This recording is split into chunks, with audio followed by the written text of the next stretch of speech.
كان لحضور رجوى آل سيف في منتدى التواصل إطلالة ساحرة، حيث كانت ترتدي سترة بأكمام طويلة مع أصفاد مشقوقة وجيوب أمامية وحزام ذاتي مربوط وبنطال عالي الخاصر. إطلالة رجوى آل سيف في منتدى تواصل.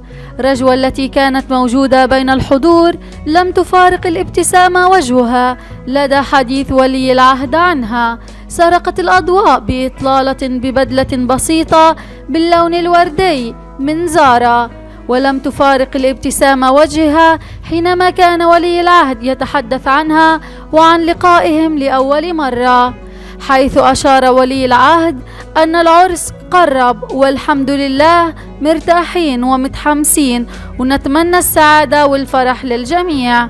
وتناقلت إحدى الحسابات المهتمة بمتابعة أخبار رجوى تفاصيل الإطلالة المؤلفة من سترة بأكمام طويلة مع أصفاد مشقوقة وجيوب أمامية وحزام ذاتي مربوط وبنطال عالي الخاصر. لا تنسوا الاشتراك في القناة ليصلكم كل جديد.